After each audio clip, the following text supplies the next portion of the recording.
Irmãos e irmãs, vamos abrir a palavra do Senhor na carta do apóstolo Paulo aos Efésios, capítulo 2. E hoje a gente vai ler e concentrar a nossa atenção entre os versículos 4 a 7. Efésios, capítulo 2, versículos 4 até o versículo número 7. Irmãos e irmãs, diz-nos o seguinte a palavra do Senhor. Efésios 2, versículos 4 até o versículo número 7.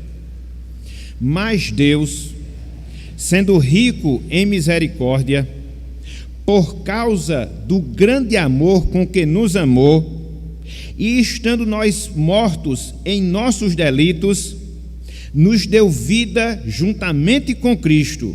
Pela graça sois salvos. E, juntamente com Ele, nos ressuscitou e nos fez assentar nos lugares celestiais em Cristo Jesus, para mostrar nos séculos vindouros a suprema riqueza da sua graça em bondade para conosco em Cristo Jesus. Até aqui, até o versículo 7. Que o Senhor nos abençoe e que Ele aplique em nossos corações a sua santa e bendita palavra. Amém. Meus irmãos, minhas irmãs, meus amigos, minhas amigas, a Bíblia é um livro fantástico, por várias razões, por vários motivos. Mas aqui eu queria destacar duas razões. Eu queria destacar dois motivos pelos quais a gente pode e chega facilmente a essa conclusão da Bíblia como esse livro fantástico. Em primeiro lugar, a Bíblia é um livro fantástico por causa da sua composição, da maneira como ela foi formada e que ela nos foi trazida. Mas não só isso, a Bíblia também é um livro fantástico em virtude do seu conteúdo, ou seja, em virtude da sua mensagem. A Bíblia, em relação à sua composição, ela foi escrita por mais de 40 pessoas diferentes, que pertenciam a classes sociais diferentes, que viveram em lugares diferentes e que levou aproximadamente 2.500 anos para que ela pudesse ser, enfim, composta, completada. E que dizer do seu conteúdo? O que dizer da sua mensagem? Dentre várias coisas que nós temos em relação à pessoa de Deus, dentre várias coisas que Deus nos revela, existe uma mensagem central que nós encontramos nas Escrituras Sagradas, que nós encontramos na Palavra de Deus. E que mensagem é? E que conteúdo é? Que Deus, Ele veio ao mundo para salvar e salvar o pecador. Deus, Ele veio ao mundo para salvar e salvar o pecador. Foi por isso que Cristo, lá em Lucas capítulo 19, versículo 10, Ele falou em relação à sua missão. Porque o Filho do Homem veio buscar e salvar aquele que se havia perdido. Então, podemos de fato afirmar que a Bíblia é um livro fantástico, tanto pela sua composição e, em especial, por causa da sua mensagem, por causa do seu conteúdo, porque mostra o propósito salvador de Deus em relação aos pecadores. E é interessante, meus irmãos, meus amigos, que é dessa salvação vinda de Deus, que é dessa salvação vinda do Senhor, que Paulo ele fala nesse trecho que nós acabamos de ler, Efésios capítulo 2, versículos 4 até o versículo número 7. Conforme nós vimos na semana passada, depois de mostrar a condição aterradora na qual a humanidade se encontra, em virtude da queda, em virtude do pecado de Adão, que produziu para todos nós, seres humanos, indistintamente, morte espiritual, escravidão do mundo, do diabo, da carne, bem como a indignação divina, a ira do Senhor. Agora, nesse trecho, repito, que vai do versículo 4 até o versículo 7, Paulo ele vai falar sobre a iniciativa, Paulo ele vai nos ensinar sobre a intervenção divina em nossa salvação, em nossa redenção. Então ele não para apenas com o diagnóstico, espiritualmente falando, negativo do homem.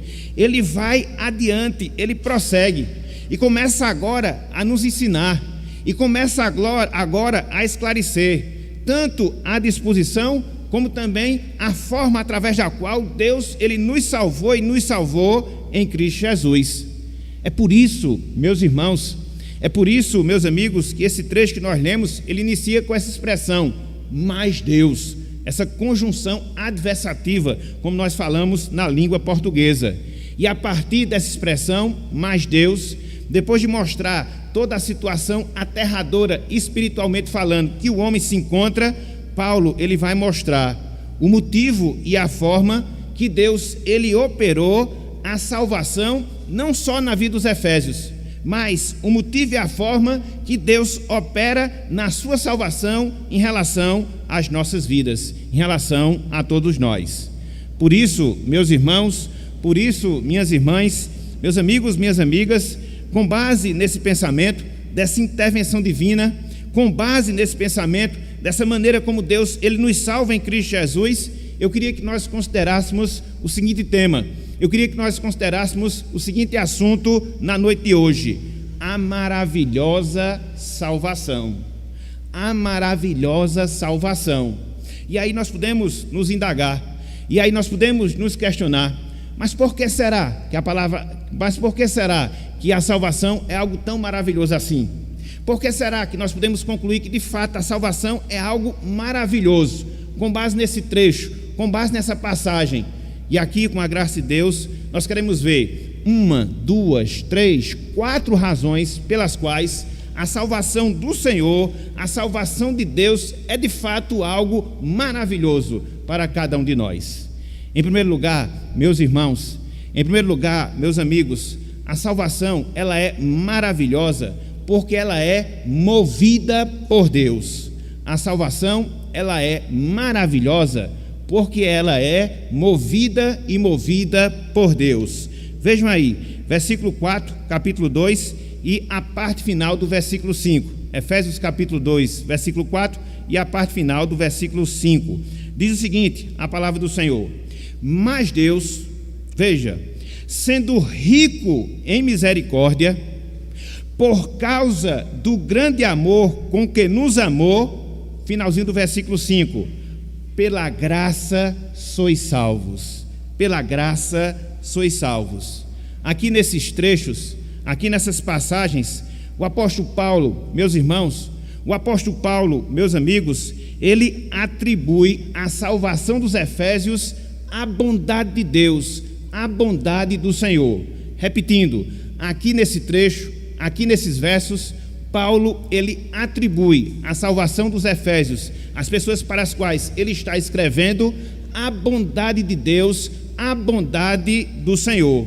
Tanto é que nesses versos nós encontramos a descrição de pelo menos 3 aspectos que estão diretamente relacionados a esse atributo de Deus. Que atributo? A sua bondade. E quais são esses aspectos? Paulo fala da misericórdia de Deus, Paulo fala do amor de Deus, Paulo fala da graça de Deus, estando envolvidos no nosso processo de salvação, no nosso processo de redenção.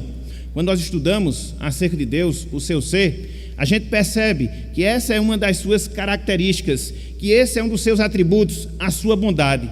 Contudo, quando a gente esmiuça a bondade de Deus, a gente vai ver que ela se desdobra em alguns aspectos: misericórdia, amor e graça, e são estes aspectos que o apóstolo Paulo menciona quando ele mostra a nossa salvação sendo movida, tendo como iniciativa o próprio Deus na sua consumação.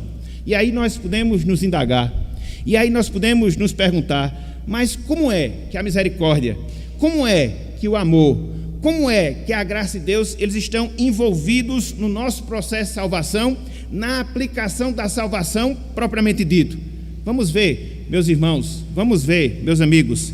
Em primeiro lugar, a misericórdia de Deus. Em primeiro lugar, a misericórdia de Deus. O que é misericórdia? É a compaixão que Deus tem em relação a nós, pelo fato de que, como pecadores, nós merecermos a justiça divina, nós merecermos a condenação divina.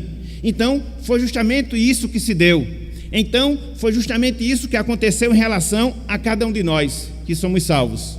Deus nos viu sob sua indignação, nós estávamos debaixo da sua ira, em virtude dos nossos pecados, em virtude das nossas transgressões. Contudo, Deus, ele se compadeceu. Contudo, Deus, ele teve dó de nós, apesar de estarmos merecendo aquela situação, apesar de estarmos merecendo o recebimento da ira divina, da ira do Senhor. Então, a partir desse exercício da sua compaixão, então, a partir desse exercício da sua misericórdia, nós vemos, entre aspas, um raio de luz começando a surgir diante das condições miseráveis, espiritualmente falando, na qual nós nos encontrávamos, para que assim a salvação ela pudesse ser concretizada em nossas vidas. Contudo, meus irmãos, contudo, meus amigos, Paulo não só fala da misericórdia, mas Paulo, ele fala também em relação ao amor. No caso aqui em questão, o amor de Deus relacionado à nossa salvação. E o que é o amor de Deus? Como descrevê-lo? Como entendê-lo? No seu sentido mais direto, no seu sentido mais prático, nós podemos dizer que o amor de Deus é a disposição favorável que Ele, Deus, tem em se doar, em nos fazer bem. O amor de Deus é a disposição favorável que Ele, Deus, tem em se doar, em nos fazer bem. E foi justamente esse amor, meus irmãos, foi justamente esse amor, minhas irmãs, que esteve diretamente envolvido, que esteve diretamente relacionado no nosso processo de salvação. Em primeiro lugar, quando desde toda a eternidade, Deus nos amou e nos separou para si, para que assim nós fôssemos objetos da sua salvação, da sua redenção. Mas não só isso, o amor de Deus, ele esteve envolvido no processo da nossa redenção, quando ele, Deus, o Pai, enviou o seu Filho aqui à terra, para que na cruz do Calvário pudesse consumar a nossa salvação. Mas não só isso, o amor de Deus esteve presente na nossa redenção, quando, pela ação do Espírito Santo, num determinado dia, Deus nos deu o discernimento espiritual para que nós enxergássemos a compreensão espiritual, para que nós entendêssemos a sua palavra e assim tivéssemos o processo da regeneração como algo realizado nas nossas vidas, como algo realizado nos nossos corações. Então, foi assim que Deus exerceu o seu amor em relação à nossa salvação. Então, Deus exerce a sua misericórdia redentora. Deus exerce o seu amor salvador. Contudo, o apóstolo Paulo também destaca a graça de Deus envolvida no processo de salvação. E o que é a graça de Deus? É o seu favor imerecido. A graça, meus irmãos, a graça, meus amigos, é o meio pelo qual Deus ele nos faz chegar a si, para experimentar da sua redenção, para experimentar da sua nova vida em Cristo Jesus. Como pecadores indignos, como de fato nós éramos antes de sermos salvos, nós não tínhamos a menor possibilidade, nós não tínhamos a menor condição de por si só obtermos a salvação. Por isso Deus teve que ser gracioso, por isso que Ele teve que nos conceder esse favor imerecido, para que assim e somente assim a salvação fosse possível a cada um de nós, para que assim e somente assim a salvação se tornasse real em nossas vidas. Tudo, meus irmãos, minhas irmãs, no sentido do meio pelo qual a salvação vem a nós, a gente atribui a graça de Deus. Então veja a misericórdia, então veja o amor, então veja a graça sendo envolvidos no processo da nossa salvação. Através da sua misericórdia, Deus se compadece da nossa situação como condenados e merecedores ao castigo eterno. Através do seu amor, Deus, Ele quer e se esforça e opera em relação ao nosso bem. Pela sua graça, Deus nos concede a salvação que eu, que você, que nenhum de nós merecíamos. E qual é a conclusão a que nós chegamos? Qual é a verdade que vem à nossa mente? Qual é o princípio que nós conseguimos enxergar a partir dessas observações? Simples, meus irmãos, simples, meus amigos. Não há salvação, não há redenção, não há transformação de vida sem que Deus antes Ele revele as suas perfeitas qualidades, conforme nós vimos aqui nesse trecho, conforme nós vimos aqui nessa passagem. Sem a compaixão de Deus, sem o seu amor, sem a sua graça, nós não temos nenhuma esperança. nós não temos nenhuma perspectiva relacionada à nossa salvação. Deus ele tem que se mostrar aquilo que Ele é. Deus ele tem que se mostrar, Ele tem que se revelar nas suas qualidades, nos seus atributos, nas suas perfeições, para que a partir do momento que Ele assim faz, eu, você, todos nós, possamos ser alcançados pela sua salvação. Precisamos da sua misericórdia em relação à nossa vida. Precisamos da demonstração do seu amor sendo derramado sobre nós. Precisamos da revelação da sua graça para que a salvação se torne algo real em nossas vidas.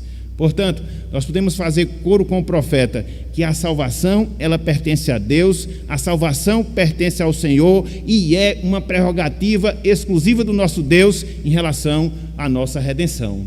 Então, em primeiro lugar, o que é que nós encontramos aqui nesse trecho? Então, em primeiro lugar, o que é que nós aprendemos aqui nessa passagem? Que a nossa salvação, ela é maravilhosa. Por quê? Porque ela é movida por Deus. Por quê? Porque ela é movida pelo Senhor, quer seja pela sua misericórdia, quer seja pelo seu amor, quer seja pela sua graça.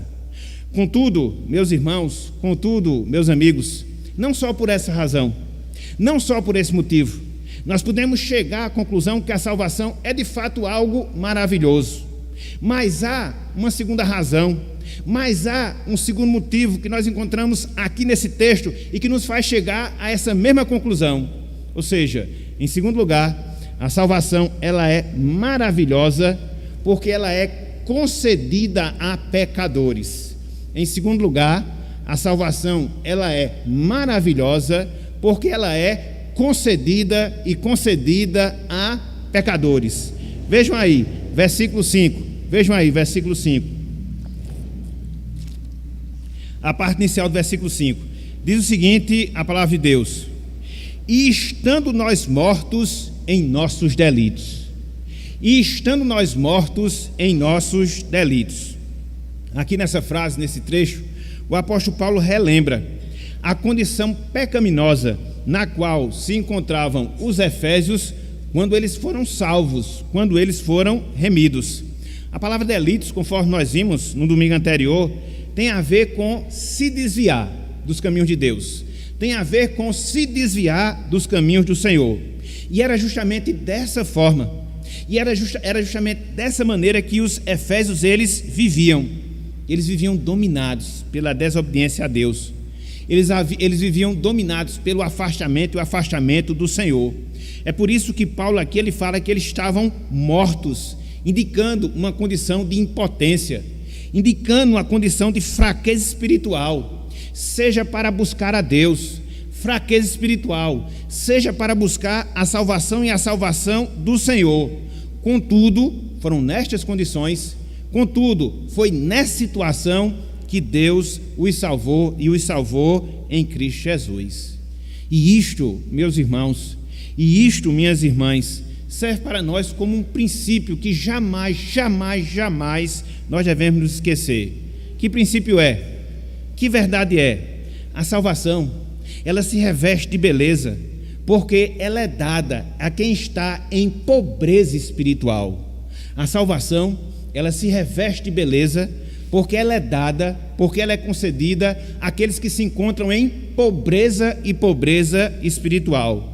É justamente nesse sentido que a gente vê realçada, é justamente nesse sentido que a gente vê explicitada a bondade de Deus, quando Ele nos destina o seu dom salvador, quando Ele nos destina o seu dom redentor, quando nós estamos numa condição pífia no sentido espiritual, mortos em delitos, agindo em contrária à vontade do Senhor, agindo em desobediência à sua palavra, contudo, nestas condições, revelando a sua compaixão, contudo, nestas condições, revelando o seu amor, contudo, nestas condições, revelando a sua plena graça em relação a cada um de nós, transformando pessoas vis em santas, transformando pessoas desobedientes em servos obedientes, transformando pessoas mortas em vivas e vivas espiritualmente.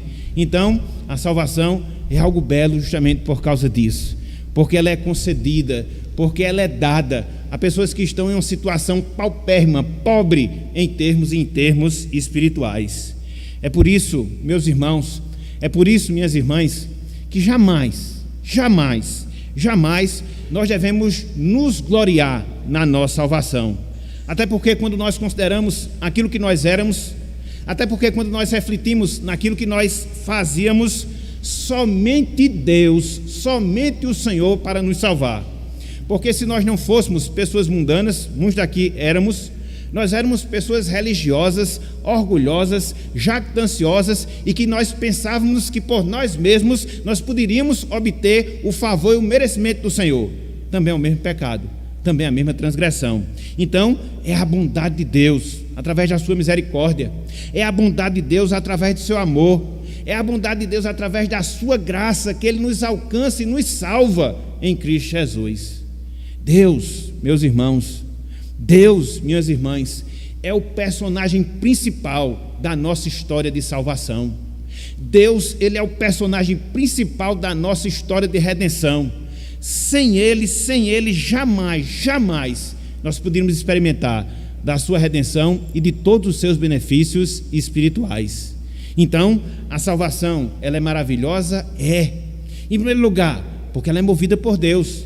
A salvação é maravilhosa? É. Por quê? Porque, em segundo lugar, ela é concedida a pecadores. Mas não só isso, a salvação, ela é maravilhosa, por quê? Porque ela é operada por Deus. A salvação, ela é maravilhosa, porque ela é operada por Deus. Vejam aí, versículo número 5, a parte B. Versículo número 5, a parte B, e também o versículo 6, todo o versículo 6. Diz o seguinte: nos deu vida juntamente com Cristo, versículo 6, e juntamente com Ele, com Cristo, nos ressuscitou e nos fez assentar nos lugares celestiais em Cristo Jesus. Através desses trechos, irmãos e irmãs, amigos e amigas, Paulo, ele mostra as ações que Deus realizou, não só na vida dele, Paulo, mas também na vida dos efésios, para que eles pudessem ser salvos e salvos pelo Senhor. Repetindo, aqui nesse trecho, repetindo, aqui nesses versos, o apóstolo Paulo nos ensina, o apóstolo Paulo nos mostra as ações, as operações que Deus realizou, não só na vida dele, de Paulo, mas também na vida dos efésios, dentro do processo da salvação de ambos, de Paulo e também dos efésios. E quando nós entendemos, irmãos, e quando nós compreendemos, meus amigos, essas operações, essas ações, essas realizações, nós chegamos à conclusão que de fato, a nossa salvação é um milagre, que somente Deus, que somente o Senhor, Ele pode realizar na vida do pecador. Não existe instrução cultural, não existe posses financeiras, não existe boa educação, nada, absolutamente nada. Somente as operações que Deus realiza, somente as operações que Deus ele faz, para que assim essa salvação, para que assim essa redenção, ela possa ser, como de fato é, uma realidade na nossa vida, um verdadeiro milagre, milagre de Deus, milagre do Senhor. E aí nós podemos nos perguntar, e aí nós podemos nos indagar, mas de acordo aqui com esse trecho, quais são essas operações? De acordo com esse trecho, o que é que Deus faz dentro do processo redentor? Através do qual nós conseguimos compreender que é um milagre de Deus, que somente Ele pode operar a salvação. Paulo fala aqui pelo menos de 3 coisas, meus irmãos. Paulo fala aqui pelo menos 3 coisas, minhas irmãs, que Deus faz dentro desse processo de salvação. O primeiro deles, que Deus nos vivifica. O primeiro deles, que Deus nos vivifica. A palavra vivificar, que Paulo ele usa aí, conforme nós temos no trecho, no que diz respeito à parte B do versículo 5, ela tem uma significação bem especial. Diz respeito a criar vida onde não há vida. Literalmente falando, significa isso: criar vida onde não há vida. É bem parecido com aquilo que aconteceu na criação, quando Deus do nada cria e cria todas as coisas. Em termos espirituais, meus irmãos, em termos espirituais, minhas irmãs, foi justamente isto que Deus ele operou na minha vida, na sua vida e na nossa vida. Nós não tínhamos vida espiritual, Nós não tínhamos ligação com Deus. Infelizmente, o pecado esfacelou a nossa relação com o Senhor. E aí nós estávamos completamente indiferentes em termos espirituais a Deus e a sua vontade em relação à nossa vida. Mas, diante disso, o que é que Deus faz? Ele traz vida aos nossos corações. Não vida física, porque nós já a temos, mas Ele traz vida espiritual. Ele traz a possibilidade da comunhão com Deus. Ele traz a realidade da comunhão com o Senhor, da sua presença na nossa vida através do Espírito Santo. Isso na prática é o que é salvação. É Deus criar essa vida espiritual na vida do pecador, reabilitá-lo em termos espirituais, para que assim ele possa se voltar para Deus, para que assim ele possa se voltar para o Senhor. Contudo, o apóstolo Paulo, ele não se restringe à vivificação como uma obra operada por Deus na nossa salvação. Ele vai mais além, ele vai mais adiante, e ele fala numa segunda obra, ou seja, a ressurreição espiritual. Nós temos isso no início do versículo 6, quando ele diz, e nos ressuscitou. A palavra ressurreição aqui significa tornar vivo aquilo que estava morto, significa tornar vivo aquilo que estava morto. É bem parecido com aquilo que aconteceu com Lázaro, 3 dias morto, já em estado de decomposição. Contudo, através da palavra de Cristo, Cristo lhe dá vida, Cristo lhe tira da situação de morte e traz novamente a Lázaro a sua vida vida física. Foi isso que aconteceu também, meus irmãos. Foi isso que aconteceu também, minhas irmãs. Só que no sentido espiritual em relação a cada um de nós. Quando nós ouvimos a palavra de Cristo, quando nós escutamos a pregação do Evangelho, o Espírito Santo operou de maneira invisível. O Espírito Santo operou de maneira sobrenatural e nos ressuscitou espiritualmente. Nos fez voltar à comunhão com Deus que havíamos perdido. Nos fez voltar à comunhão com o Senhor que nós havíamos perdido por causa dos nossos pecados. Então, isso também Deus faz. Isso também Deus opera dentro do processo da salvação. Nós estávamos indiferentes, nós estávamos subjugados pelo pecado, e a partir disso Deus opera a vida espiritual, para que nos voltemos para Deus, para que assim nos voltemos para o Senhor. Contudo, não é só a vivificação espiritual, contudo, não é só a ressurreição espiritual, mas há uma terceira obra que Paulo faz menção aqui, e que está diretamente envolvida no nosso processo de salvação, que é operado por Deus, ou seja, a nossa glorificação, ou seja, a nossa glorificação. É por isso que ele fala, parte B do versículo 6, e nos fez assentar nos lugares celestiais em Cristo Jesus. Ou seja, meus irmãos, ou seja, minhas irmãs, nós fomos conduzidos à glória. Nós fomos conduzidos à glória espiritual. Na medida em que Deus nos salva, na medida em que Deus nos redime, nós somos levados aos lugares celestiais, nós somos levados à glória celestial. Por quê? Porque na mente divina, por quê? Porque na mente de Deus, a nossa salvação, ela já é uma realidade consumada. Deus já vê a obra completa, Ele não vai vendo de partes, Ele já vai ver a consumação da sua obra. Então, quando Ele nos vivifica, quando Ele nos ressuscita espiritualmente, dentro da sua mente nós já estamos nas glórias celestiais. Apesar de estarmos aqui ainda, mas mais cedo ou mais tarde, lá estaremos para a glória do seu nome. Então, para Ele, para Deus, nós já estamos na sua presença. Para Ele, para Deus, Ele já nos deu o direito da possessão celestial, da possessão dos céus, para juntamente com os santos vivermos e vivermos eternamente na comunhão com Deus, na comunhão com o Senhor. Então, meus irmãos, minhas irmãs, salvação é isso, é desfrutar da vida espiritual que nós não tínhamos. Salvação é isso, é termos recebido vida espiritual depois de termos morrido espiritualmente falando. Salvação é isso, é nós ocuparmos a glória celestial de acordo com o plano, de acordo com o propósito de Deus em relação às nossas vidas. Em síntese, em resumo, salvação é uma mudança da nossa condição, da nossa situação perante Deus, perante o Senhor, perante o nosso Salvador. É interessante porque todas essas bênçãos, as quais o apóstolo Paulo faz menção aqui, a vivificação, a ressurreição, a glorificação, quando da operação da nossa salvação, todas elas são feitas em virtude de Cristo ou por causa de Cristo. Tanto é que a gente observa aqui nesse trecho que nós temos diante de nós: com Cristo, com Ele, em Cristo. Isso é o que nós chamamos de união mística. E aqui não é misticismo, mas é a união espiritual que nós temos com o Salvador. Desde toda a eternidade, Deus nos ligou a Cristo. Nós estamos inseparavelmente ligados a Cristo.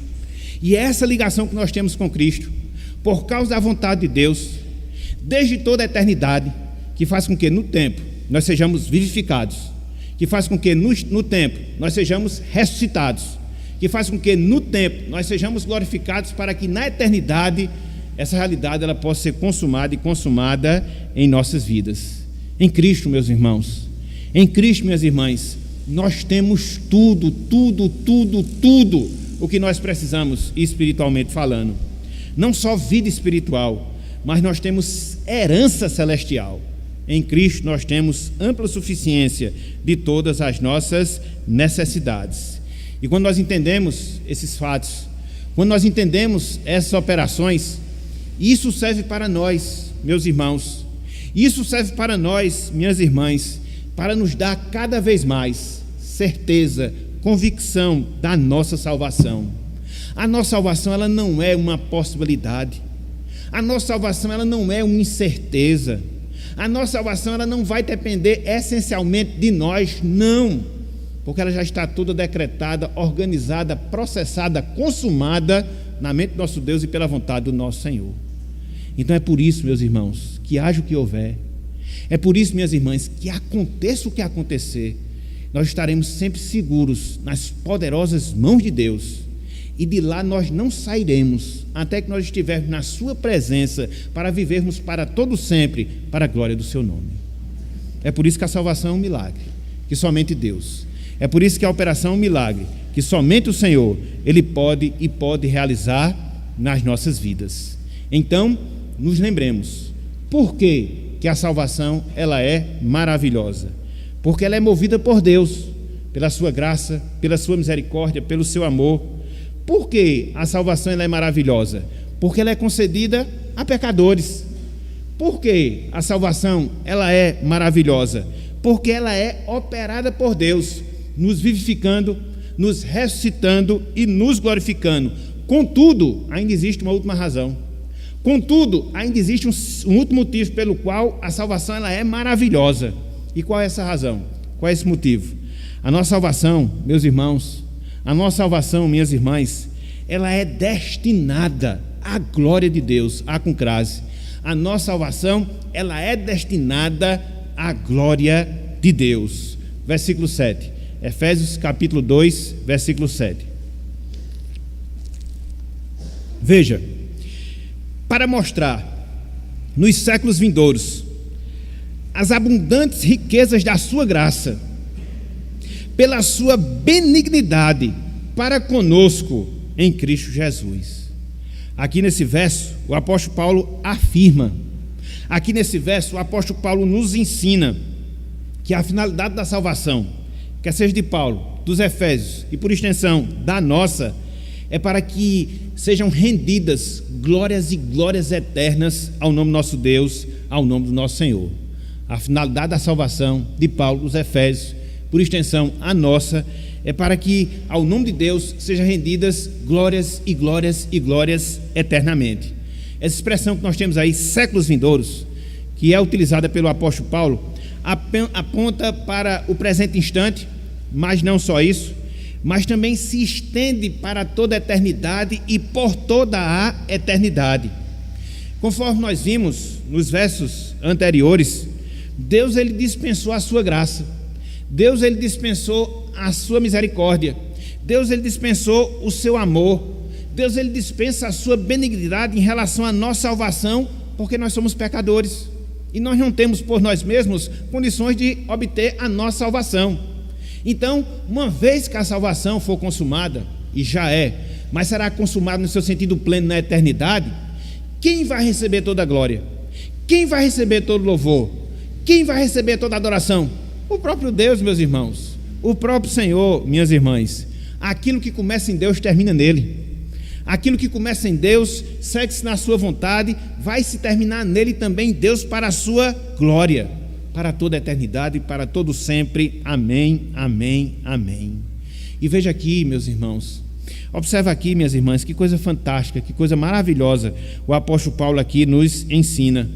Ele nos ensina, através desse verso, que Deus, Ele nos fez, veja bem, Deus, Ele nos fez, meus irmãos, minhas irmãs, através da salvação dEle, que foi operada na nossa vida, Deus nos fez monumentos eternos da glória e das perfeições divinas. Deus, através da nossa salvação, Ele nos fez monumentos eternos das suas perfeições, da sua glória, da glória divina. Quando nós consideramos aquilo que nós éramos, pecadores, quando nós refletimos naquilo que Deus operou em nós, a vivificação, e quando nós consideramos aquilo que nós vamos experimentar na eternidade, o que a gente percebe, o que a gente entende é a beleza de Deus nos seus atributos, na sua benignidade, na sua graça, na sua misericórdia, no seu amor em relação a cada um de nós. E vai chegar o tempo, meus irmãos, vai chegar um momento, minhas irmãs, quando Deus unir num só corpo todos os salvos, de todos os tempos, de todas as épocas, de todos os lugares, e formar a sua igreja gloriosa, para que com o Senhor nós estejamos por toda a eternidade. Nós já estaremos testemunhando as perfeições de Deus na nossa salvação. Nós estaremos testemunhando os atributos de Deus, alguns dos seus atributos na nossa redenção. E isso já nos leva a ver uma lição importante. Isso já nos leva a extrair uma lição importante para as nossas vidas. Que lição é? Que verdade é? Consideremos, meus irmãos, consideremos, minhas irmãs, o grande amor que Deus Ele tem em relação a cada um de nós, nos destinando para nós sermos testemunhas das suas perfeições. Quando eu, você, todos nós estivermos na glória celestial, quando eu, você, todos nós estivermos na eternidade, junto com os demais santos, uma vez que nesse tempo nós fomos filhos da ira, e lá não, nós seremos filhos de Deus. Uma vez que nesse tempo nós estávamos mortos em delitos e pecados e Deus nos salvou, e lá Ele vai nos glorificar, vai ser o momento que para todo sempre Deus Ele vai ser glorificado na vida e na vida de cada um de nós. O fato de nós estarmos lá nos céus, o fato de nós termos a nossa salvação consumada, será uma demonstração visível, será um testemunho claro que Deus é bom, que Ele é gracioso, que Ele é misericordioso, que Ele é benigno, e tantas outras qualidades, tantos outros atributos infinitos que nós poderíamos falar de Deus, todos eles envolvidos em relação à nossa salvação. Que grande Deus, meus irmãos, que grande Deus, minhas irmãs, nós temos. Ele não se contenta apenas em nos salvar, mas Ele faz com que nós testemunhemos das suas perfeições, e Ele nos salva para que isso aconteça, Ele nos redime para que isso ocorra, para que para todo sempre o seu nome Ele venha a ser glorificado e glorificado em nossas vidas. Que grande Deus, que grande Senhor nós temos. Então, meus irmãos, minhas irmãs, meus amigos, minhas amigas, foi o que nós vimos na noite de hoje. Nós vimos a descrição da maravilhosa salvação de Deus. Nós vimos a descrição da maravilhosa salvação do Senhor. Por quê? É movida por Deus, sua graça, seu amor, sua misericórdia. Por quê? É concedida a pecadores como nós. Por quê? Porque é operada por Deus na sua vivificação, na sua ressurreição, na sua glorificação. Por quê? Porque ela é destinada à glória de Deus, à glória do Senhor. Então, meus irmãos, minhas irmãs, daqui a alguns instantes nós estaremos celebrando a Santa Ceia do Senhor. Reflita nisso, naquilo que Deus fez por nós, naquilo que Ele está fazendo, naquilo que Ele há de fazer para a glória do seu nome, e que nós possamos encher os nossos corações de alegria, de regozijo, pelo fato de que na Santa Ceia nós damos a demonstração visível de que nós fazemos parte da sua igreja, fomos salvos, e todas essas realidades, elas são verdades em nossas vidas para a glória do nosso Senhor. E se porventura há entre nós pessoas não salvas, se porventura há pessoas não salvas que nos assistem ou que nos assistirão através da internet, o que é que fica, meu amigo? O que é que fica, minha amiga, de lição para você? A necessidade que você tem de clamar a Deus, a necessidade que você tem de suplicar ao Senhor, para que Ele lhe conceda essa salvação, para que Ele lhe conceda essa redenção, para que Ele derrame graça na sua vida, misericórdia, benignidade, amor, para que assim essa realidade ela também venha a ser vista e experimentada na sua vida. Faça isso, faça isso. Reconheça as suas transgressões, reconheça os seus pecados, reconheça a sua condição espiritual desfavorável em relação a Deus, e como você precisa dele, e como você carece dele. E clame, clame, clame, para que essa palavra, essa mensagem, ela possa ecoar na sua mente, no seu coração. O Espírito Santo possa fazer com que ela transforme a sua vida, lhe vivifique, lhe ressuscite espiritualmente e já lhe faça assentar nos lugares celestiais, para a glória do nosso Deus. Não descanse, meu amigo, não descanse, minha amiga, com isso. Clame, clame, clame. E enquanto você não tiver certeza no seu coração, enquanto você não experimentar dessa bendita realidade na sua vida, não descanse, porque é fazendo assim, é agindo dessa maneira, que de certa forma você já estará dando indícios que Deus está operando no seu coração, operando na sua vida, e quando Deus começa uma obra, Ele vai até o final para louvor do seu nome. Portanto, meus irmãos, portanto, meus amigos, que Deus nos abençoe, que Ele aplique a sua santa e bendita palavra em nossos corações, e que cada vez mais nos regozijemos, cada vez mais nos alegremos, cada vez mais possamos ser gratos a Deus pela maravilhosa salvação que nós temos em Cristo Jesus. Amém.